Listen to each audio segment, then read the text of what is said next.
Bon, alors je vais commencer. C'est bon? Donc je vais commencer par me représenter. Donc je suis Karine Baller du magazine Maison d'Ambiance Construire en Bois. Donc je suis la directrice de publication. Et je remercie Christopher de m'avoir invité à vous faire cette présentation, en sachant que j'ai eu 3 questions qui m'ont été posées, pas des moins intéressantes d'ailleurs. Mon opinion sur le marché de la construction bois. Donc je vais vous en parler, sachant que je pense que j'ai fait une grande diagonale parce que le sujet va être plus sur le marketing et sur les conseils que je peux apporter à tout le monde sur la communication en France. Donc on va faire un petit point, une grande diagonale sur le marché français aujourd'hui, qui depuis une dizaine d'années a extrêmement évolué, puisqu'on est passé de 5% il y a 8 ans à 11,3%. Donc aujourd'hui on met à peu près en chantier 15 685 maisons neuves, sur 138 846 en 2011. Donc la part de marché est quand même très importante aujourd'hui. Et les experts, donc ça c'est des chiffres du Carrefour International du Bois de Nantes, qui est un salon professionnel. Donc les experts estiment que ces chiffres vont atteindre les 20% en 2014. Donc une belle progression s'annonce et s'amorce dans ce secteur d'activité. Pourquoi? Déjà parce qu'on est sur un caractère déjà écologique. Alors on n'a pas, ce qui est dommage, les chiffres qui sont en bas, qui sont à l'intérieur des camemberts, on va dire, puisqu'on a à peu près 75% des bois utilisés sont des bois certifiés. On a à peu près 58% de bois, il n'y a pas les textes, qui sont des bois étrangers et français qui sont utilisés, et que 23% de bois français. Donc on voit qu'aujourd'hui on n'utilise pas beaucoup de bois français, et je pense que c'est un sujet qui va, à mon avis, tendre à se développer dans les années à venir. Donc on va passer au slide suivant. Donc aujourd'hui la construction des maisons de bois en France, donc là on a notre carte, on voit que les zones qui sont vraiment en grande puissance de construction, c'est particulièrement le sud-ouest, le nord-ouest et quelques régions, pas mal d'ailleurs, de centre-est. Donc au départ, on pensait que la maison en bois, c'était le chalet dans les montagnes et ça restait sur une géolocalisation, on va dire, plus centre-est. Aujourd'hui, on s'aperçoit que la maison en bois, elle est vraiment partout, avec un fort potentiel de développement aujourd'hui dans l'Est de la France, qui affiche des chiffres assez conséquents en développement. On a une petite pénurie sur la partie sud-est, qui aujourd'hui est due au fait qu'on a pas mal de problématiques avec les DDE de ces régions-là, qui ont encore du mal à accepter les constructions bois et mettent un petit peu des bâtons dans les roues à nos chers constructeurs. Du coup, moins de constructeurs dans ces régions-là, donc moins de développement, moins de communication et forcément moins de maisons en bois. Donc dans le sud-ouest, là on a explosé ces dernières années, donc là on va tendre un petit peu on va dire à quelque chose qui se stabilise. Et on a une partie aussi qu'on voit très peu, qui est la partie région parisienne, qui elle aussi se développe énormément. Donc on voit que même dans les villes, on ose construire en bois, ce qui n'était pas encore le cas il y a quelques années, parce qu'on avait encore une fois des difficultés d'acceptation de construction bois en ville. Donc aujourd'hui, on n'est plus du tout dans ce cadre-là. En ce qui concerne les techniques, alors là on n'a pas du tout le slide, mais c'est pas grave. En ce qui concerne les techniques de construction, aujourd'hui on utilise à 75% l'ossature bois. Donc c'est vraiment la technique de construction la plus utilisée aujourd'hui en France, suivie à 12% des poteaux-poutres, donc la technique de poteaux-poutres, et puis à 5, 4 et 3%, si je ne m'abuse dans mes souvenirs de chiffres, les bois massifs empilés, bois massifs et panneaux massifs. Il est évident qu'aujourd'hui, avec la nouvelle réglementation, la RT 2012, les bois massifs vont avoir encore un peu plus de problématiques qu'elles n'en avaient déjà, puisque l'isolation, on le sait, sur des maisons en bois massif est un petit peu pas plus compliquée, mais disons qu'elle est moins adaptée à ce que les gens désirent, puisque les gens désirent, quand ils construisent des maisons en bois massif, du bois massif, visuellement du bois massif. Donc le rondin doit être un rondin, et si on commence à barder un rondin pour mettre de l'isolation, c'est vrai que du coup ça gâche un petit peu le charme du bois. Du coup, c'est vrai que ça ne va pas être des années très faciles pour les constructeurs de maisons en bois massif. Bon, après, il y a le panneau massif qui peut être un palliatif, mais les vrais amoureux puristes du bois et on va dire les fustiers qui existent encore en minorité, à mon avis, ont un petit peu de soucis à se faire s'ils ne passent pas assez vite à la technique de l'ossature. Donc aujourd'hui en France, voilà, 75% des maisons sortent en ossature. Il est évident qu'il y a un côté pratique des constructeurs qui vendent aussi beaucoup plus l'ossature que les autres techniques. Alors, l'envolée des ventes, elle est due à quoi? Elle est due principalement à la demande qui, encore une fois, il y a quelques années, il y avait l'offre, mais il n'y avait pas la demande. On était dans un pays où on n'avait pas conscience que construire en bois, ça puisse être possible. On n'avait pas conscience que ça puisse être intéressant de le faire.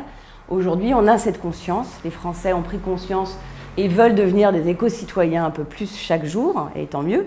Donc du coup, maintenant, on n'a plus que l'offre, on a aussi la demande de Français qui veulent vraiment être de plus en plus propriétaires de maisons, avoir son jardin et pouvoir un petit peu profiter de lieux, on va dire, d'un habitat individuel plus qu'un habitat collectif. Donc cette demande, forcément, fait un petit peu envoler les ventes, ce qui paraît logique. Les avantages qu'on ne rappellera jamais assez de la construction des maisons en bois, la rapidité, propreté de chantier, les performances thermiques qu'elle apporte aujourd'hui sont indéniables. Donc elle a totalement sa place et favorise cette envolée. Et puis une réglementation qui aujourd'hui est extrêmement favorable pour la maison en bois, puisque on va dire que le bois aujourd'hui dispose de tous les atouts requis par rapport à la RT 2012, et que du coup ça reste la méthode de construction, on va dire, extrêmement adaptée et la plus écologique qui soit. Le quatrième facteur à l'origine des envolées, c'est surtout les industriels qui ont pénétré le marché de la maison bois maintenant, il y a quelques années, mais de plus en plus fortement, puisque on parle, donc je vous ai cité Millet, grosse société qui a créé Cibois, donc qui s'est vraiment intéressé à la construction de maisons bois, donc bien évidemment à travers l'ossature, surtout. Gascogne qui a créé Gascogne Habitat Bois, Beneteau que tout le monde connaît qui a créé BH, et puis il n'y a pas très longtemps Bouygues qui a racheté l'entreprise Ossabois et qui a créé aussi voilà, maintenant on est tiré par des majors, les majors étant entrés dans le marché de la construction bois en France, il est évident que l'envolée ne va être qu'importante dans les années à venir, et on pense que ça va carrément même doubler d'ici 2015 par rapport à 11,3%. Donc on va dire, des jours très favorables à venir. Bon, par contre, ça a segmenté un petit peu le marché, un petit peu différemment, puisque avant on avait dans la construction bois, je ne vais pas dire de tout, mais si, il y avait des charpentiers individuels, il y avait des gens qui s'étaient plus ou moins regroupés, des réseaux qui avaient commencé un petit peu à osciller le marché. Aujourd'hui, avec l'entrée des industriels, on va avoir vraiment deux catégories importantes à moyen terme. Ça va être les grosses entreprises qui vont faire du primo-excédent, qui vont produire pour du primo-excédent de l'ossature bois, bon marché, avec de l'industrialisation, et qui vont standardiser, on va dire, tous les prix avec du clé en main et un maximum de choses à pas cher, on va dire. Et puis de l'autre côté, il va y avoir les menuisiers, charpentiers, tous ces corps de métier-là, qui eux vont continuer leur route de constructeurs, mais qui vont être obligés du coup, comme ils ne pourront pas forcément s'aligner sur les prix, ils vont être obligés de faire un petit peu de la maison d'exception, de faire un petit peu la maison que monsieur tout le monde n'aura pas, avec des prix peut-être un petit peu plus soutenus. Mais bon, je pense que en tout cas dans cet avenir-là, il y a la place pour tout le monde. Et je pense qu'il y a des marchés aussi qui doivent exister pour tout style de personnes, puisqu'aujourd'hui, tout le monde n'a pas le même portefeuille. Donc on voit bien, enfin moi je vois bien en tout cas que dans la construction des maisons en bois en France, aujourd'hui, certains sortent des maisons à 100 000 euros et pour une clientèle qui est apte à payer ce prix-là. Et ils ont ce qu'ils ont pour 100 000 euros, et ça va très bien, et ça permet de construire en bois surtout, c'est ça l'important. Et puis de l'autre côté, on a encore des maisons qui vont sortir à 800 000 euros. En tout cas, j'ai des forts exemples tous les jours dans le magazine. Et c'est vrai qu'on voit qu'il y a vraiment, aujourd'hui, vraiment les gros portefeuilles qui vont faire du sur-mesure et qui vont vraiment faire des choses aux petits oignons pour eux, et puis la grosse distribution. Donc ça, c'est un avenir qui est très proche, puisqu'on est, à mon avis, un petit peu dedans actuellement. Donc, je ne suis pas allée beaucoup plus loin dans mon opinion sur le marché de la maison bois, parce que sinon, je pense que ça pourrait également durer des heures, et puis que je pense que l'important, c'est de parler marketing, et puis, en tout cas, ce qui est important, c'est de connaître le fonctionnement des moyens de communication en France. Donc, du coup, je vais plus m'attarder sur le marketing et sur la présentation des magazines et des salons professionnels et grand public. Donc, en ce qui concerne les activités marketing que je pourrais éventuellement conseiller, les actions de communication, moi je dis que dans un premier temps, il faut se faire connaître. Pour se faire connaître, il faut publier dans la presse. Il faut savoir surtout qu'on est un des rares pays qui lit beaucoup. On regarde beaucoup les images aussi, mais en fait on achète beaucoup la presse. Donc on a cette chance en France qu'on arrive à capter les gens par ce biais-là. Il faut voir un peu les kiosques, nos kiosques sont remplis de magazines. Alors même s'il y a toujours, on parle toujours de crise de la presse, c'est vrai que l'arrivée d'Internet a un petit peu entaché la presse, mais malgré tout, je pense que les gens reviennent aussi à l'achat de la presse, surtout sur des magazines comme les nôtres spécialisés, parce qu'ils viennent chercher de l'information, et le fait que des journalistes aient pu écrire des articles cautionne beaucoup plus que des gens qui vont mettre sur le net à boire et à manger. Et du coup, l'internaute, on va l'appeler, va pas forcément être rassuré à la sortie de son voyage sur Internet. Et de plus, en général, il va lire de tout et son contraire. Donc en vrai, il va être complètement perdu. Donc il a encore ce moyen en France d'acheter des magazines spécialisés. C'est pour ça qu'on existe, et c'est pour ça qu'il y en a beaucoup, et je vous en parlerai après. Donc, communiquer dans la presse grand public en faisant des actions de communication publicitaire, de l'achat d'espace, mais aussi et surtout en essayant de séduire les journalistes et les éditeurs pour faire parler de toutes les entreprises en Lettonie qui voudraient communiquer sur le marché français. Pour ça, c'est assez simple le fonctionnement. Il faut préparer des communiqués, il faut envoyer ces communiqués à tout le monde, puisque c'est comme ça que tout le monde fait. Et puis après, passer des petits coups de fil pour essayer de faire en sorte à ce que ces communiqués ne soient pas mis dans la corbeille Internet, mais soient publiés dans les supports. Donc voilà, donc un communiqué, c'est quelque chose, je vous en parlerai après, parce qu'il y a une manière de faire des communiqués qui est relativement importante, pour pas qu'on vous mette justement dans la corbeille Internet. Ensuite, je pense qu'il est intéressant, malgré la chute libre des salons et des participants au salon de la Maison Bois, il y a quelques salons encore qui tiennent un petit peu la route. Donc, je vais vous conseiller certains des salons qui seraient éventuellement à faire. Le salon est intéressant malgré tout parce que vous allez avoir une communication avec le public en direct. Vous allez pouvoir sentir les gens, vous allez pouvoir un petit peu connaître leurs problématiques, voir quelles sont leurs attentes. Donc, ça permet un contact. Et le contact, je pense qu'il est extrêmement important à ce moment-là. Ensuite, je peux vous conseiller aussi, en action de communication intéressante, d'organiser des voyages de presse. Encore une fois, si vous voulez qu'on parle de vous, on est sur une vieille école, il faut encore séduire les journalistes. Alors avant, on faisait des cadeaux extraordinaires aux journalistes pour les soudoyer pour qu'ils passent des communiqués de presse. Aujourd'hui, ça ne se fait quasiment plus. Donc, on va juste dire que des voyages peuvent être un moyen intéressant parce que c'est ludique. Ça permet d'inviter les gens dans votre pays, de pouvoir voir les entreprises, visiter des usines de fabrication, rencontrer les gens. Donc, une fois qu'on a rencontré les gens, on les connaît mieux. Une fois qu'on les connaît mieux, on a plus envie de parler d'eux et on sait mieux parler d'eux qu'un communiqué qui va arriver sur notre boîte mail. Donc les voyages de presse, je pense que c'est quelque chose qu'on peut faire au moins au début d'un lancement, puis après, pourquoi pas, une fois tous les 2 ans ou une fois tous les 3 ans, pour essayer un petit peu de réanimer tous les journalistes de la profession. Il faut savoir que les journalistes viendront Hein, c'est vraiment des choses que les journalistes font, les voyages de presse. Il faut que ce soit court, il faut que ce soit dans des périodes faciles pour tout le monde, que ça ne tombe pas dans les vacances scolaires ou choses comme ça. Mais les journalistes viendront. Donc ça, je pense que c'est un élément qui peut être intéressant pour une bonne communication en France. Ensuite, je pense que ce qui est important, c'est de communiquer surtout sur les garanties que vous allez pouvoir apporter aux Français. Parce qu'encore une fois, même les Français vis-à-vis des constructeurs français sont très frileux, ils ont toujours besoin d'extrêmement de garanties, ils sont toujours un petit peu... On va construire quand même la maison dans laquelle ils vont accueillir leur famille. Donc il va falloir vraiment être très très pointu sur toutes les garanties que vous allez pouvoir leur apporter dans sa généralité.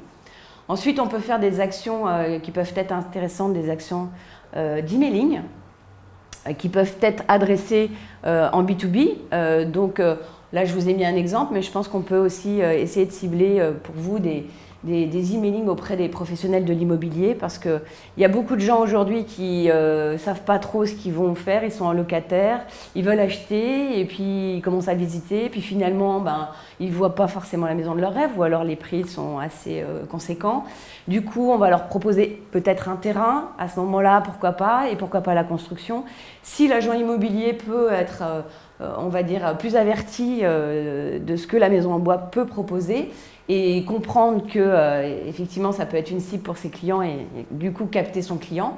Je pense qu'il y a des actions auprès des agents immobiliers qui peuvent être faites, vu qu'il y a beaucoup d'agents immobiliers en France, et que c'est, on va dire autour d'eux, que par la base, c'est-à-dire le terrain, hein, puisque pour construire une maison, à la base, il faut déjà obtenir son terrain. Donc je pense qu'il y a une connivence qui pourrait être faite par rapport à cette profession-là.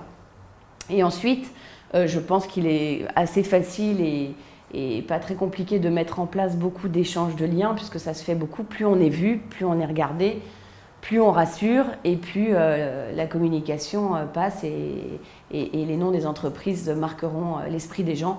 Donc des sites internet, il y en a partout, alors que ça peut être à travers les magazines bien évidemment, les salons bien évidemment, mais aussi ça peut être à travers les associations, la CNDB, ça peut être à travers des marchands de bois, ça peut être à travers tout le corps de métier des architectes aussi. Donc tous les échanges de liens que l'on peut faire, c'est une sorte de communication qui paraît être relativement intéressante. Souvent en plus, c'est assez peu cher puisque c'est un échange. Donc l'idée c'est que voilà, qu'on mette le site sur une société pour qu'elle mette le sien sur le vôtre. Donc voilà, il faut essayer de trouver des partenariats qui permettent de ne pas avoir à dépenser trop d'argent et de pouvoir être au maximum en communication avec le grand public par tous les moyens.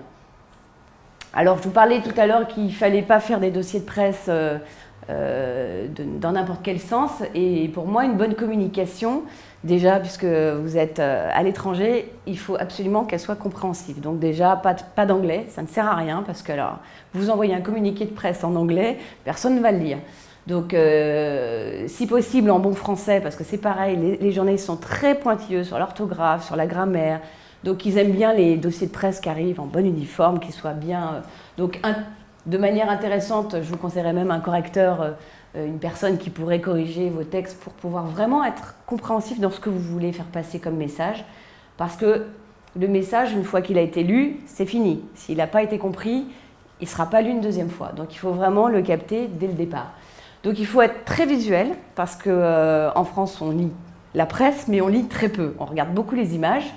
Les Français sont assez feignants dans la lecture, donc ce qu'ils adorent, c'est les photos. Et ce qu'ils adorent, c'est de pouvoir être rassurés, de voir vos réalisations, de montrer un petit peu ce que vous avez fait pour que ça puisse les rassurer au maximum.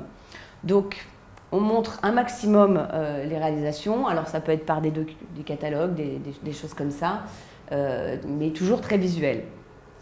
Il faut que la communication soit extrêmement rassurante. Ça, c'est un mot que je vais répéter beaucoup, bien évidemment, en apportant toutes les garanties qu'il faut, les garanties décennales, bien évidemment, mais tout ce qui est aussi action, de pouvoir suivre des chantiers à distance, de pouvoir un petit peu accompagner les gens, de ne pas les laisser juste en disant, voilà, j'ai signé une maison avec des gens en Lettonie, mais je ne sais plus ce qui va m'arriver, et peut-être que je me suis fait voler. Voilà, il faut enlever tous ces préjugés-là, et pour ça, il faut vraiment rassurer au maximum les gens en leur prouvant que vous avez des moyens de les faire participer au chantier au fur et à mesure du déroulement de ce chantier. Donc voilà, ça me paraît être vraiment, les 3 premiers points, c'est vraiment une base d'une communication qu'il va falloir prévoir. Il faut, là aussi, je pense, proposer au grand public de venir éventuellement faire des visites de chantier. Une fois que vous aurez construit des maisons en France, c'est extrêmement important que les gens puissent voir ce que vous avez construit, rencontrer les propriétaires qui vous ont déjà fait confiance. Ça leur permet d'être encore plus rassurés. Et pourquoi pas, si certains le veulent, venir en Lettonie pour visiter des fabrications d'usines. Alors il y a les Allemands qui font beaucoup ça, ils organisent des grands villages, ça s'appelle presque des parcs d'attractions, où ils vont amener les futurs acquéreurs de maisons bois. Ils vont organiser des voyages par groupe comme ça, et puis ils vont les faire se promener, et en même temps on va choisir son robinet, on va choisir sa baignoire, il y en a à tous les prix. C'est une espèce de parcours comme ça, on va visiter des maisons témoins. Pourquoi pas à terme, à l'avenir, proposer des choses comme ça. En tout cas, plus vous allez montrer de choses, plus les gens seront rassurés et vous feront confiance. Et un client qui vous fait confiance, c'est gagné. Après, le chantier se passe bien. Mais même ça, c'est valable aussi pour les constructeurs en France. Moi, je vois quand des constructeurs n'ont pas gagné la confiance au départ, il est évident qu'ils vont avoir plein de problèmes sur leur chantier et qu'après, c'est une succession de malentendus, c'est une succession de choses qui ne vont pas bien se passer. Donc, il ne faut jamais aller trop vite pour signer un client. Il faut toujours se méfier du fait qu'il soit vraiment en totalité en confiance avec vous pour que le chantier se passe bien et qu'après, il puisse être... Il faut savoir que la personne qui va vous acheter une maison va être prescripteur d'au moins 3 maisons. C'est à peu près le ratio. Donc, dans son environnement, il aura forcément des gens qui vont construire en bois à un moment donné. Donc, c'est très important de garder sa fidélité sur le très long terme. Ensuite, je pense que, comme on le disait tout à l'heure, aujourd'hui, il est intéressant pour vous de proposer des prix clés en main où vraiment vous puissiez suivre votre chantier du début à la fin, que vous puissiez avoir vraiment le monopole sur les maisons que vous allez proposer et pour que le client soit justement rassuré qu'il n'y ait pas trop d'intervenants et que les chantiers soient très compacts par rapport à ça. Donc le clé en main, je pense, c'est une bonne façon de bien capter le client. Ensuite, voilà, comme je disais tout à l'heure, encore une fois, rassurer les délais, parce que je pense qu'avec la Lettonie, la vraie première question qui va se poser, c'est oui, mais alors, quand est-ce qu'ils vont me la faire, ma maison, et est-ce qu'on va les revoir, et est-ce que vraiment le bois il va arriver jusqu'à nous, et comment ça se passe. Donc les délais, le transport, tout ça, c'est extrêmement important que le grand public puisse le suivre. Et ça, du coup, c'est proposer des services au maximum, donc les services dont on a déjà parlé avec Christopher, de pouvoir en temps réel suivre le chantier par des photos, être connecté sur des serveurs qui puissent faire participer les gens à leur chantier. Et du coup, ça, c'est ce que j'appelle le service que vous allez pouvoir proposer aux gens. Et donc, à terme, une fois que vous aurez fait plein de maisons en France, je vous conseille un catalogue parce que c'est toujours intéressant que les gens repartent avec du papier. Encore une fois, les gens aiment bien d'avoir un petit catalogue qui permet de voir un petit peu tout ce que vous proposez. Mais je pense que le catalogue, il est intéressant à faire à partir du moment où on peut montrer des maisons en France. Parce que si c'est un catalogue de maisons uniquement qui soit fait en Lettonie, je pense que c'est prématuré. Je pense que le catalogue, c'est vraiment la chose à faire étonnamment presque à la fin, quand on a commencé à avoir un petit peu un parc français. Alors, on va continuer. Maintenant, je vais vous parler donc des magazines spécialisés et des salons. Donc, comme je vous disais tout à l'heure, il y a beaucoup de magazines spécialisés sur la construction bois en France. Alors, je les ai du coup classés en 3 catégories. Donc, la première catégorie, ça va être ce que j'appelle moi les magazines grand public accessibles. Alors, quand je dis accessible, ça ne veut pas dire que les autres ne sont pas accessibles. Ça veut dire tout simplement que ce sont 3 magazines, 3 titres qui ont vulgarisé la maison bois au maximum pour pouvoir être compris de tous. Donc, ça s'adresse vraiment à du large public. Donc, c'est pour ça que j'ai choisi ce mot accessible. Donc, j'ai mis une deuxième catégorie qui va être les magazines architecturales, donc qui ont vraiment une trame d'architecture.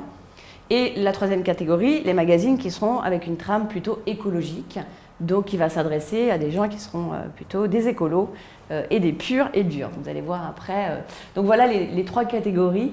Il faut savoir qu'en France, on a deux réseaux de distribution. On a les MLP, qui est notre premier réseau de distribution, les messageries lyonnaises, et les NMPP, les messageries parisiennes. Quel que soit le réseau de distribution, c'est à peu près le même fonctionnement, sauf qu'en règle générale, les NMPP s'adressent plutôt à des magazines et à des éditeurs, gros éditeurs qui vont faire beaucoup de titres et qui vont distribuer énormément d'exemplaires, c'est-à-dire c'est des tirages de 300, 400 000 exemplaires. Enfin, bon, les NMPP distribuent aussi des petits tirages, mais disons qu'en moyenne, ce sont quand même que des grosses maisons d'édition françaises qui sont chez eux. Et il y a les MLP. Donc là, ça a été créé pour justement les petits éditeurs qui faisaient des tirages un petit peu moindres, bien que dans la maison en bois, en moyenne, on est tous à peu près à tirer à peu près le même nombre d'exemplaires et on est autour de 60 à 80 000 exemplaires, ce qui est déjà très bien pour le marché.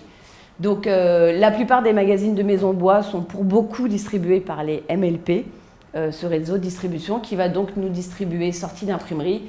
On livre les MLP. Et les MLP s'occupent de distribuer tous les kiosques en France et à l'étranger. La plupart des magazines sont distribués dans tous les pays francophones, France et pays francophones.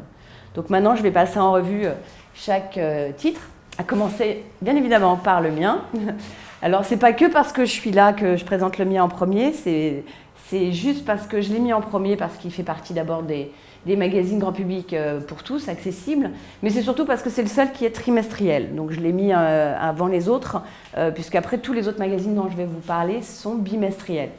Donc moi j'ai fait un choix du trimestre, d'abord parce que j'ai quand même, je pense qu'on n'a pas un renouveau tous les 2 mois, c'est quand même extrêmement rapide, même si aujourd'hui on a eu beaucoup de nouveautés avec la RT, mais enfin bon, on tourne un petit peu en rond, sinon assez facilement. Donc je trouvais que c'était intéressant sur le trimestre, ça permettait aux gens, au moins quand ils achetaient un magazine, d'en avoir un peu pour leur argent parce qu'il y a de l'information dedans.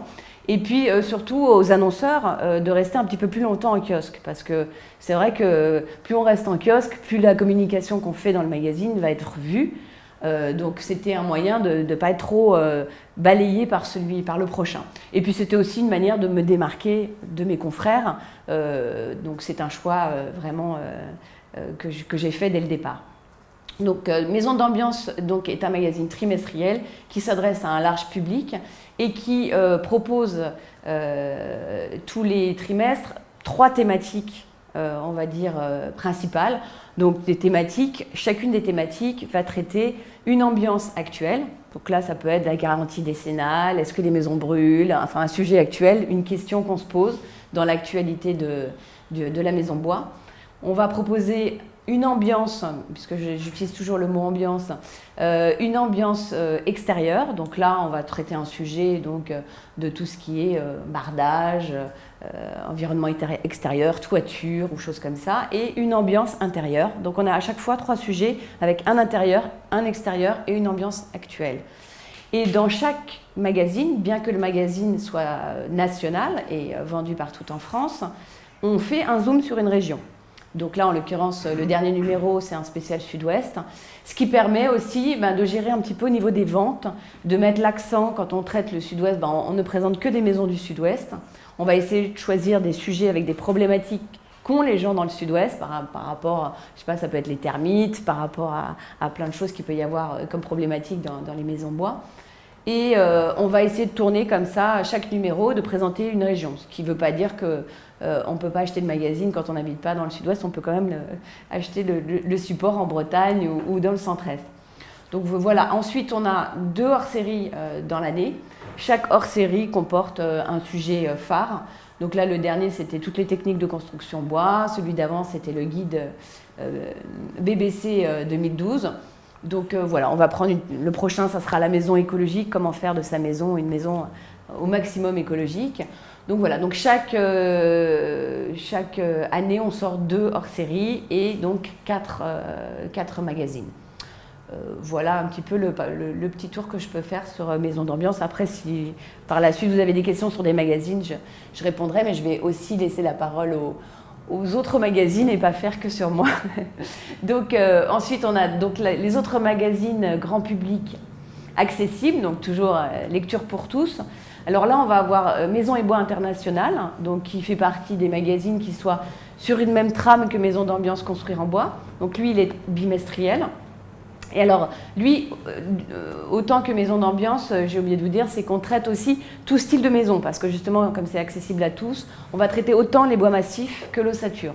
Donc on va vraiment avoir une lecture très générale sur tout ce qui se fait sur la maison en bois, et on ne va pas parler que du poteau-poutre ou que de l'ossature. Voilà. Donc là, on est vraiment sur Maison et Bois International, c'est un petit peu... alors eux, ils sont dans le centre-est, localement, la maison d'édition est dans le centre-est, et du coup, ils développent beaucoup la partie chalet, ils sont un petit peu plus que moi, je dirais, sur le massif, parce qu'ils ont développé, en étant dans le centre-est, cette catégorie de construction. Et aussi, ils font un hors-série chaque année. Donc là, en l'occurrence, c'était un spécial plan. Donc chaque magazine, de toute façon, a à chaque fois un hors-série ou deux, hein, parce que des fois, là, cette année, ils en ont fait qu'un, mais l'année dernière, ils en avaient fait deux, donc je n'ai pas tout présenté de ce qu'ils ont fait. Ça vous permet en tout cas d'avoir les titres, si après vous voulez des renseignements sur certains d'entre eux. Et ensuite, on a, toujours dans la catégorie grand public accessible, on a Maison à vivre bois. Alors, ce magazine est un petit peu différent de Maison et Bois International ou de Maison d'Ambiance, par rapport au fait que lui, il est distribué justement par les NMPP. C'est un des rares à être au NMPP. Pourquoi? Parce que son éditeur possède plusieurs titres, il a une quinzaine de titres. Donc, il fait partie des gros éditeurs français. Enfin, quand on a 15 titres, on commence à rentrer dans la cour des grands. Mais alors, du coup, il y a une contrepartie. C'est un magazine qui est un peu la danseuse, on va dire, de l'éditeur. Et c'est un magazine qui n'est pas toujours sorti régulièrement, qui ne fait aucun salon spécialisé sur la construction bois. Donc, un petit parcours qui est en kiosque, qui existe, qui est là, qui est lu, mais qui a un petit parcours un petit peu atypique parce qu'il ne rentre pas totalement dans la filière, contrairement à mes confrères et moi-même, où vraiment on suit tous les salons et on est vraiment pratiquement présent dans tous les salons importants. Maison à vivre bois, on ne les voit que en kiosque. Ils font beaucoup de blisters avec 2 magazines vendus pour le prix d'un. Enfin voilà, on sent que c'est de la grosse presse, on sent qu'on fait du chiffre, on fait de la vente. Maintenant, sur le plan, tous les articles sont achetés, il n'y en a pas qui sont faits. Il y a beaucoup d'articles étrangers. Alors, ce n'est pas péjoratif, encore moi aujourd'hui, mais ça veut dire que voilà, c'est des articles qu'on achète clé en main et ils ne se tiennent pas forcément aussi bien informés et ils ne sont pas au goût du jour comme les autres éditeurs, je trouve. Et je pense qu'en tout cas, on ne communique jamais avec eux alors que tous les autres éditeurs de la presse bois en France, on communique beaucoup, on se connaît et on échange beaucoup sur le marché. Donc, voilà, on les connaît moins et on est moins de connivence avec eux. Ensuite, on va rentrer dans la deuxième catégorie des magazines grand public architectural. Donc là, il n'y en a que 2, Architecture Bois et Éco Maison Bois. Tous les 2 sont trimestriels, tous les 2 ont des hors-séries. Là, je vous présente leur dernière couverture. Il s'avère que, en vrai, ces 2 personnes, ces 2 éditeurs-là, étaient associés au départ. Tous les 2 étaient chez Architecture Bois, pardon. Et puis, bon, voilà, comme beaucoup d'associations, comme beaucoup de mariages, il y a des divorces. Donc, tous les 2 se sont séparés et évidemment, celui qui est parti a voulu faire concurrence à celui qui est resté. Donc, du coup, là, on est sur des trames assez similaires. Ces 2 personnes font des très beaux magazines tous les 2, très architectural. Donc là, on est vraiment sur du poteau-poutre, sur de l'ossature uniquement, très peu de bois massif. Et là, on est vraiment sur de la maison cubique, sur de la maison architecturale. On s'adresse à des architectes beaucoup plus qu'au grand public, ce qui n'empêche qu'ils sont très bien vendus et qu'il y a une clientèle malgré tout qui s'y intéresse. Mais je dirais qu'ils s'approchent, ils essayent de talonner un petit peu AD Architecture et ils tendent un petit peu vers cette trame-là. Ils sont tous les 2 distribués au MLP, donc, et c'est tous les 2 des petits éditeurs.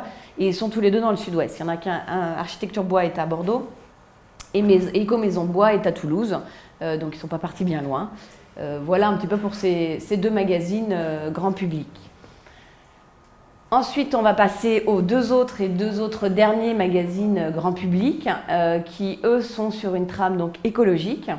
Donc là, on est vraiment dans les puristes de la construction bois. Là, on s'adresse à des gens qui sont, proprement dit, vraiment écolos. je pèse pas ce mot quand je le prononce. C'est vraiment, alors les gens qui lisent Habitat naturel et la maison écologique, je pense qu'ils ne nous lisent pas nous, parce qu'on est justement trop vulgarisé, parce qu'on leur apportera pas grand-chose, parce que là on est sur vraiment un lectorat de gens qui font tout eux-mêmes, on est sur de l'éco-construction, on est sur le gars qui va bidouiller, qui va être système D, qui va faire de la récupération d'eau de pluie, qui va faire son éolienne, qui va faire ses toilettes sèches, qui va être vraiment, voilà, dans ce... Alors, et il faut savoir qu'il y en a de plus en plus, hein. Ces gens-là sont pas rares, ils étaient rares il y a très longtemps et peut-être même traités de gens marginaux, mais aujourd'hui, non, c'est une grosse catégorie de gens qui tend vers ce rythme de vie-là. On a vu évoluer des séjours de cabanes dans les arbres, de séjours sous des yourtes. Voilà, on est aussi sur cette tendance. Hein, le français a de plus en plus besoin de revenir aux sources, de redevenir l'homme de Cro-Magnon qu'il fut été un temps. Et voilà, on a besoin de pouvoir manger naturel et devenir écolo. Donc il y a vraiment une grosse population qui tend vers ça. Du coup, ils ont 2 superbes magazines à leur portée, donc Habitat naturel et La maison écologique, qui distribuent tous les deux, un petit peu OMLP toujours, qui sont tous les deux sur une même trame, en se faisant une concurrence, mais en même temps avec chacun leur style, puisque tous les deux sont aussi sur des papiers, c'est important de le dire, c'est un peu logique, sur des papiers écologiques, hein, donc recyclés bien évidemment. Donc le papier n'est pas toujours très élégant, mais en même temps ça se veut être des magazines écolos, donc forcément ça va avec.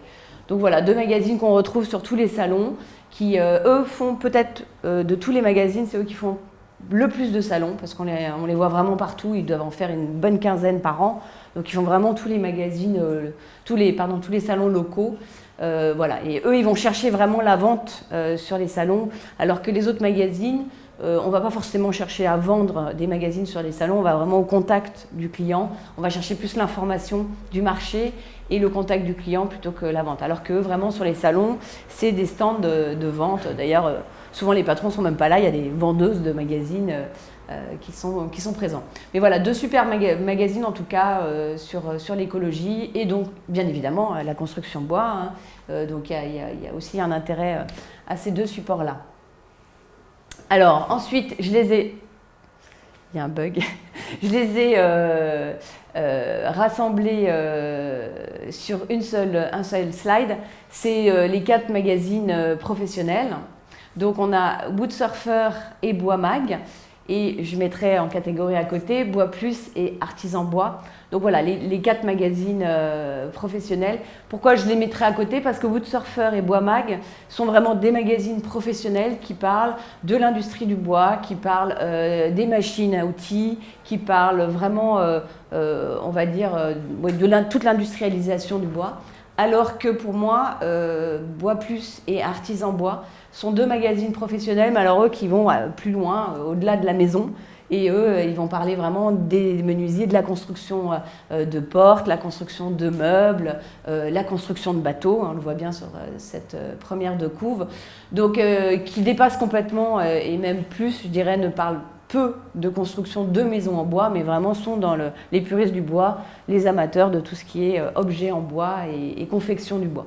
Donc voilà pourquoi je mets entre guillemets 2 catégories, ceux qui parlent vraiment de la construction et des machines et ceux qui parlent vraiment du bois dans toute sa splendeur. Donc voilà. Bon, pour les magazines professionnels, j'ai pas grand-chose à dire de plus. Ils ont des avantages à toucher les professionnels. Est-ce que c'est le but pour vous aujourd'hui de toucher les professionnels? Je ne suis pas convaincue, pour l'instant en tout cas. Je pense que la trame est plutôt sur le grand public dans un premier temps. Donc, mais bon, voilà, comme ça vous savez qu'ils existent et qu'ils sont là. Alors maintenant, on va parler des salons spécialisés. Donc il faut savoir, c'est qu'il y a moins de 10 ans, il y avait pratiquement qu'un seul salon spécialisé sur la maison bois, qui était le salon de la maison bois d'Angers. Il y a 10 ans, on avait très peu de salons à part celui-ci, et c'était très bien parce que du coup, tout le monde venait à Angers. Les étrangers exposaient à Angers. Il y avait des villages canadiens, des villages de Lettonie, des villages de tous les pays représentés.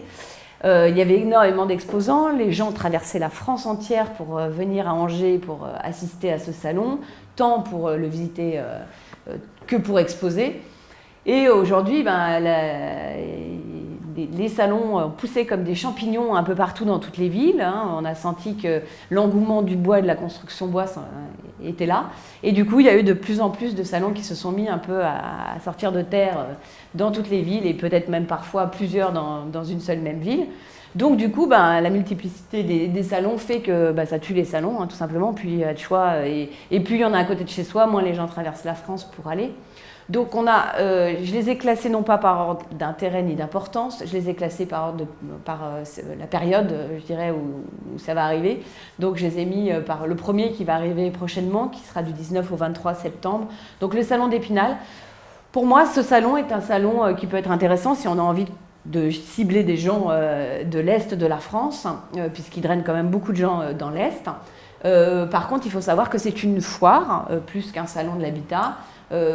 C'est une foire qui est plutôt assez gaie et sympathique à visiter, qui est façon un peu Ikea, c'est-à-dire on n'a pas trop le choix de sa route, on tourne un petit peu, on est amené à prendre qu'une seule allée et un peu les uns derrière les autres à suivre comme ça ce qu'on nous propose. Voilà, c'est un salon qui peut amener du contact sur l'Est, hein, donc... mais bon, je ne pense pas qu'il ait un autre intérêt que de trouver du contact dans l'Est de la France. Mais c'est un salon, celui en tout cas que je sors pour l'Est de la France, c'est celui que moi je fais en tout cas pour l'Est. Mais ce n'est pas non plus un salon de grande envergure, il n'y a pas énormément de passages autres que des gens de l'Est. Ensuite, donc, on va avoir, alors juste après, enfin ça se chevauche puisque c'était du 19 au 23 et là on est du 20 au 23. Alors par contre c'est formidable, c'est que les salons font toujours les mêmes dates. C'est-à-dire que tous les salons se retrouvent être souvent dans les mêmes périodes. Comme ça évite la concurrence. Donc là, en l'occurrence, si vous faites Épinal, vous ne faites pas Angers et vice-versa. Et voilà, donc là, pour moi, c'est encore, même s'il a perdu de la vitesse, c'est encore le salon de la Maison Bois à faire au jour d'aujourd'hui. Parce que c'est un salon qui est à l'international déjà. Donc pour vous, je pense que ça peut être quelque chose d'intéressant. Je crois que d'ailleurs, il y a une dizaine de sociétés de Lettonie qui l'ont fait il y a 2 ans. Il y avait un village. Donc je ne sais pas ce qu'ils en ont pensé, s'il y a eu des retours pour eux, est-ce qu'ils étaient prêts dans le marché ou pas encore, je ne sais pas. Mais voilà, si vous devez faire un salon, moi je conseille quand même de faire Angers, parce que je pense que c'est quand même un peu encore, peut-être plus pour très longtemps, mais c'est encore le salon qui reste à avoir un petit peu de monde, à avoir un peu de passage. Il y a quand même encore des gens du Sud qui viennent jusqu'à Angers parfois. C'est pas local, c'est, on va dire, les gens de Paris viennent à Angers, donc on peut faire du captif assez large, mais malheureusement c'est quand même devenu un salon où il est un peu dépouillé, hein, donc, mais voilà, mais ça reste quand même, donc si jamais il y a des gens qui veulent le faire, c'est pour septembre, donc ça va bien vite, mais je crois qu'il y a encore des places, parce que dans tous les salons, il y a toujours de la place, ou en tout cas, on vous l'a fait. Et je pense à des villages qui peuvent être créés, si vous arrivez en groupe, vous pouvez créer un village directement à Angers. Après, vous allez avoir le salon de Bordeaux. Alors, le salon de Bordeaux, quand il a été créé, d'abord, il faut savoir qu'il a été créé, donc il s'appelle Vivons Bois. Il a été créé par le directeur du magazine Éco Maison Bois. Donc, pour la petite histoire, donc c'est des associés de son partenaire Architecture Bois. Et comme Architecture Bois est à Bordeaux et que Éco Maison Bois est à Toulouse, Éco Maison Bois a voulu un petit peu embêter son partenaire, ex-partenaire. Du coup, il a sorti un salon à Bordeaux, histoire de chatouiller les moustaches de son confrère. Donc voilà, donc il a créé ce salon, alors qui était au départ il y a 6 ans, dès qu'il l'a eu créé, 5 ans. Il a été créé il y a 5 ans, je crois. Et ça a été un salon qui était relativement intéressant. Pourquoi ? Parce qu'il était en même temps que Confort Expo. Et Confort Expo, c'est vraiment un gros salon à Bordeaux où, comme son nom l'indique, on a tout sur l'habitat. Donc là, on parle de piscine, de poêle, de cheminée. Mais du coup, c'était vraiment tout sur l'habitat. C'était plutôt assez intéressant de faire un salon de maison bois là-bas. Et au début, la première année, le salon était, la partie Vivons Bois, était situé dans le grand hall qui fait 800 mètres carrés. Non, il fait 800 mètres de long, pardon, pas 800 mètres carrés, mais 800 mètres de long. Donc on était vraiment dans ce bâtiment-là, ce qui était parfait parce que les gens voyaient les cuisines, les cheminées, ils visitaient un peu tout ce qui est attrait à la maison et puis les maisons en bois. Donc on était en bout, mais on était quand même à l'intérieur. Et puis en fait, il y a eu pas mal d'installateurs, de constructeurs de maisons bois qui ont fait ce salon, et du coup ils ont grandi, ils ont mis des maisons grandeur nature pour que les gens puissent se rendre compte. Puis du coup on a pris une place folle en fait, au mètre carré on a pris beaucoup de place, et du coup ça n'a pas plu aux autres exposants de confort bois, donc on s'est fait virer. Et on s'est fait gentiment accompagner dans un autre hall, et du coup on n'est plus du tout dans le bâtiment principal. Et depuis donc maintenant 3 ans, on est dans le bâtiment annexé et on est tout seul. Donc là du coup, voilà, il n'y a plus personne qui passe parce que ceux qui viennent sont vraiment, alors pour le coup des gens intéressés, mais du coup ce sont des Bordelais ou des gens de la région. Donc on retourne sur un salon qui devient être un salon local. Et du coup, l'intérêt de ce salon est tombé un petit peu comme un feu de paille. Il a tenu une année, on va dire, sur son intérêt. Et puis aujourd'hui, il n'y a pratiquement plus personne ou très peu de gens qui le font. Encore une fois, tous les exposants sont des gens de Bordeaux, de Toulouse maximum. Et encore, même à Toulouse, ils n'y vont plus. Donc voilà. Et deuxième point noir de ce salon quand même, c'est que tous les 2 ans, il y a Batimat et qu'il est pile poil dedans. Donc à choisir, les gens, les professionnels vont plutôt visiter Batimat que le salon du bois à Bordeaux, qui aujourd'hui ne présente plus trop de grand intérêt. Et enfin, on va avoir le salon de Grenoble, qui du coup a été créé par la même personne qui avait créé le salon de Bordeaux, qui quand il a vu que Bordeaux tombait comme un soufflé, a créé donc le salon de Grenoble, qui est un salon qui pour le coup peut être intéressant parce qu'il est dans le 113, donc il va avoir du captif 113, il y a quand même une belle population. Bon, mais c'est pareil, c'est un salon qui est en perte de vitesse. Alors celui-ci, je suis un petit peu déçue qu'il soit en perte de vitesse parce qu'il est dans une belle période. Il n'y a aucun salon à ce moment-là. Et puis, c'est une période où on a bien envie d'aller sur Grenoble. C'est une jolie région en plus. Le problème de ce salon, c'est que c'est devenu un salon pour les visiteurs qui sont les écoles, les lycées professionnels, parce que bien évidemment, Grenoble, c'est une ville d'étudiants. Et du coup, on se retrouve avec toutes les écoles qui passent. Alors, tous les renseignements que vous allez donner, c'est à des étudiants, à des gamins qui viennent voir comment on fait une chaise en bois, ça ressemble à quoi une maison bois. Alors voilà, on va être sur une trame d'éducation scolaire, on va dire, plus que d'un salon où on fait des ventes de maisons bois. Parce qu'à côté des maisons bois, il y a toute une activité sur les métiers du bois. Et du coup, alors là, ça draine tous les étudiants de la région. Donc là, c'est extrêmement sympathique, mais je ne sais pas si ça fait vendre des maisons. Je suis un petit peu moins sûre de ce côté-là. Et c'est bien dommage parce que la période était belle, le choix du lieu était intéressant, mais encore une fois, on est en perte de vitesse. Et aujourd'hui, le dernier salon de Grenoble, je pense qu'il y avait à peine 40 exposants, à peine. Donc on est vraiment sur un tout petit salon au jour d'aujourd'hui. Voilà un petit peu sur les salons spécialisés grand public. Et là, je vous ai préparé juste 2 slides sur 2 salons professionnels dont il faut parler, qui sont des salons au moins à aller visiter. Donc là, ce n'est pas des salons forcément à être exposants, mais qu'il faut aller voir pour rencontrer la filière française.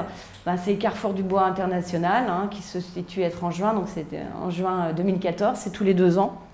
Donc ça, c'est le gros salon, le gros rendez-vous tous les 2 ans des professionnels du bois. Donc là, vous allez avoir les machines-outils, vous allez avoir tous les corps de métier du bois, le parquet, les menuisiers, enfin vraiment c'est des salons à faire. Le Carrefour du Bois et le deuxième, incontournable aussi, Batimat, qui se trouve être lui à Paris et qui sera donc là à la rentrée en novembre 2013. Donc vraiment voilà, ces 2 salons, en tout cas, il faut aller les visiter. C'est important, je pense, de les connaître et d'aller voir comment travaillent les constructeurs de maisons bois en France et puis surtout ceux qui font de la menuiserie et autres corps de métier. Donc voilà un petit peu pour le tour que j'ai voulu vous faire sur le marketing et sur en tout cas les moyens de communication en France. Je ne sais pas s'il y a des questions, si vous avez assez d'informations pour pouvoir attaquer le marché français en masse. Et voilà, en tout cas, moi je serais ravie de vous soutenir dans vos démarches, quelles que soient les entreprises qui auront envie de communiquer en France. Même s'il y a des communiqués au départ qui ne sont pas extrêmement bien faits, je peux les critiquer et les publier quand même. Voilà, pour vous soutenir dans votre arrivée en France et vous dire qu'il y a plein de choses à faire. L'important pour moi, encore une fois, c'est le mot-clé, c'est de rassurer les clients et de pouvoir les accompagner. Voilà.